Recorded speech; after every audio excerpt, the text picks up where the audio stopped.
A drone strike on a nearby fuel tank sparked a fire. Israel says it's expanding ground operations, meanwhile, in southern Lebanon.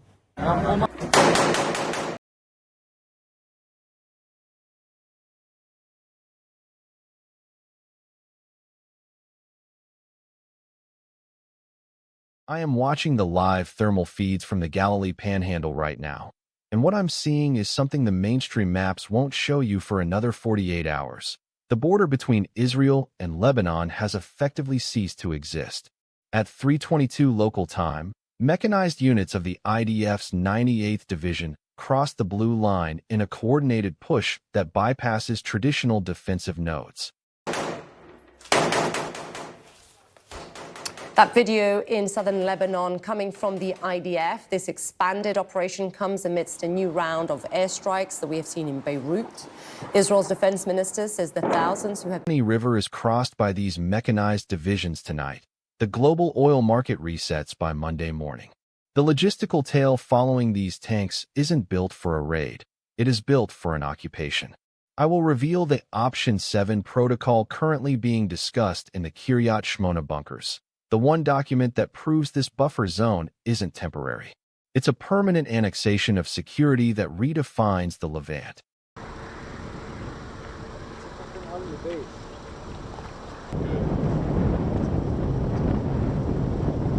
Hezbollah's fiber optic command line just an hour ago. Why did 3 Iranian transport planes, supposedly bound for Latakia, just divert to a secret desert strip in eastern Syria under the cover of a massive electronic jammer? The sense of immediate urgency is palpable because the world you woke up to this morning is gone. The diplomatic guardrails have been shredded, and the Siren Protocol is moving from a theoretical exercise to a lived reality for millions. To understand the gravity of this shift, we have to look at the geography of fear. For decades, the status quo was defined by a 3-mile friction zone. Today, satellite imagery confirms that Israel is expanding this buffer to a staggering 18 miles. This isn't just a tactical adjustment. It's a geographical lobotomy of southern Lebanon. According to military posture shifts observed over the last 72 hours, the goal is to create a tabula rasa, a scorched-earth perimeter where any movement is met with automated turret fire and loitering munitions. This 18-mile stretch encompasses dozens of villages and thousands of hectares of agricultural land that effectively served as the forward operating base for Hezbollah's Radwan force. Within the IDF, this move has triggered what sources close to the Kiryat are calling the 38 Generals Parallel. There is significant internal dissent regarding this infinite occupation model. Historical memory of the 1982 to 2000 occupation remains a scar on the Israeli defense establishment, yet the current cabinet has signaled that the threat of anti-tank guided missiles makes the old border untenable. Imagine standing on a balcony in the ancient city of Tyre, looking south, and seeing nothing but a horizon of smoke where villages used to be. The silence you hear isn't peace. It's the sound of a vacuum being created. Israel isn't merely pushing Hezbollah back. They are deleting the space Hezbollah occupies. Keep a close eye on this, because the timeline is accelerating. But the buffer zone is only half the story. The real movement is happening under the ground, in a tunnel network that shouldn't exist according to UN records, a network that a ghost signal detected near the blue line last night.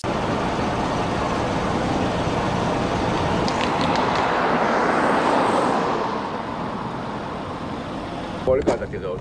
הנה, עכשיו אתה רואה. זה רכב צה"לי.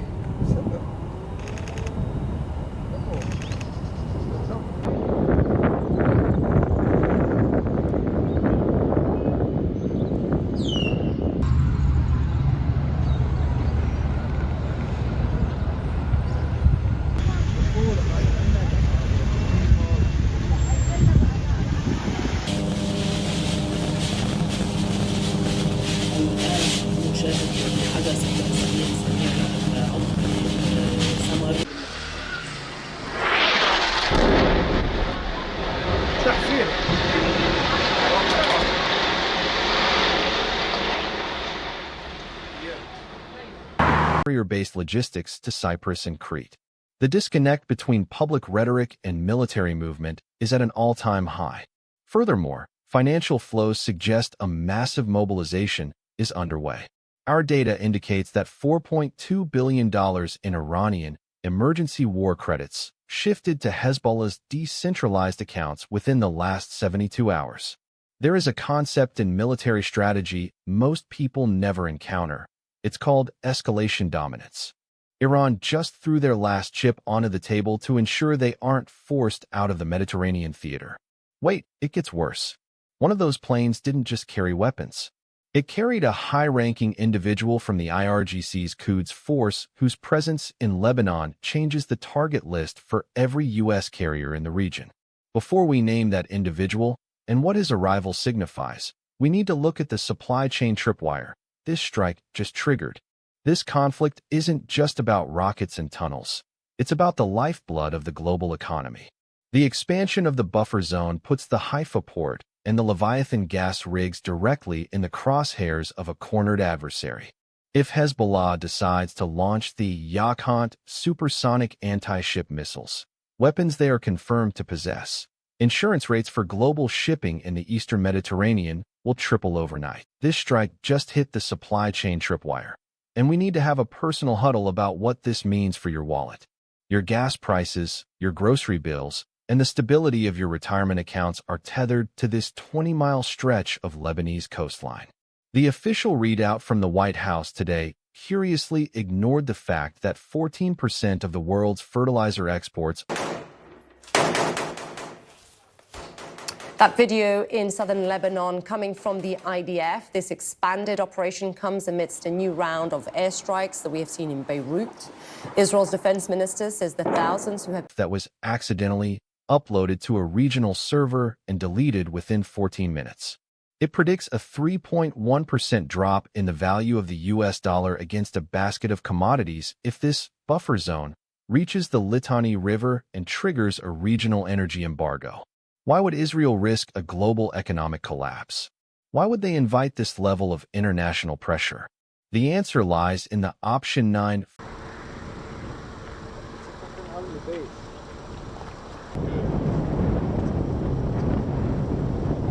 The term that has whispered through the basements of the Israeli Ministry of Defense for years, but it is now being openly discussed as a live contingency. It is the protocol for a preemptive strike on Iranian nuclear facilities and command centers if Hezbollah utilizes chemical-ready warheads or launches a saturation attack that exceeds the Iron Dome's interception threshold. The binary trap is now set. Either Israel accepts a permanent rain of fire that depopulates its northern half, or they trigger the Samson option. There is no middle ground left, no proportional response that satisfies both security and survival. Imagine the sirens in Tel Aviv not stopping for 48 hours. Our model suggests that in a full-scale exchange, the Iron Dome would reach a critical 12% capacity within the first 3 days. The sky would no longer be blue. It would be a chaotic grid of interceptor trails and failing light. There is no coming back from this. Once this Siren Protocol is active, the diplomats go home and the generals take the keys to the kingdom. Are you still operating on the assumptions of the old world, where cooler heads prevail? Because leaked audio from a Beirut bunker, intercepted by regional intelligence and shared with specific defense contractors, proves the war has already spread beyond Lebanon's borders. That audio points to a third player, a state actor that hasn't been mentioned in a single news report today, but whose electronic warfare suites are currently masking Hezbollah's mobile launchers. The synthesis of these events leads to a singular, chilling conclusion. The buffer zone isn't a wall, it's a fuse. The Ghost airlift, the $78 billion tripwire, and the 18-mile dead zone are all pieces of a single, devastating puzzle designed to force a regional realignment. The old maps are being burned in the fires of southern Lebanon. I know this information is heavy, but I want to offer a reassurance. They want you to be afraid and confused, but I want you to be informed. You are watching this because you see the patterns they want to hide. You recognize that the lights aren't just flickering in Lebanon. They are flickering on the global stage. The tripwire has been pulled. The only question left is, Where will you be when the...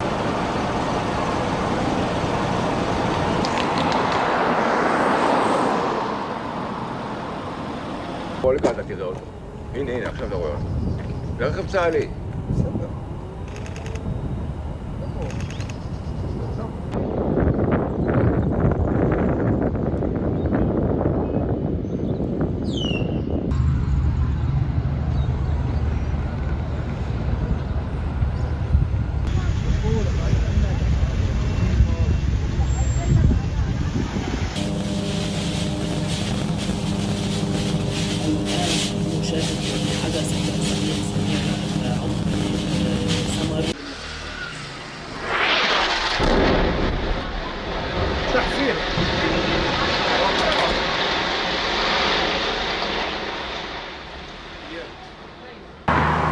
These aren't just dots on a map.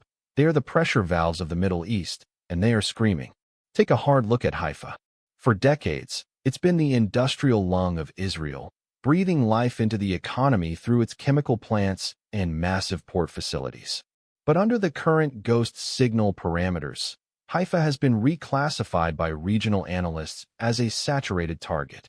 The tactical reality here isn't about a simple exchange of fire. It's about the kinetic synergy of precision-guided munitions meeting volatile industrial infrastructure. If the northern front fractures completely, we aren't looking at a strike. We are looking at a localized apocalypse. The air wouldn't just be filled with smoke. It would be a toxic cocktail that renders the entire bay uninhabitable for a generation. The panic isn't just theoretical. It's in the way the grocery shelves in the Hadar neighborhood are stripped bare within 2 hours of a Hezbollah speech. It's in the hollowed-out eyes of the reservists guarding the refineries. They know that the Iron Dome is a marvel of engineering, but it is not an infinite shield. It is a sieve, and in a saturation event, the holes in that sieve become fatal. Now, shift your gaze across the vanishing border to Baalbek. While the media focuses on the southern grid of the Litani, Baalbek is where the logistical spine of the resistance is being cauterized. This isn't a buffer zone operation anymore. It is a systematic decapitation of the supply artery. Every ancient stone in this city vibrates when the heavy payloads drop.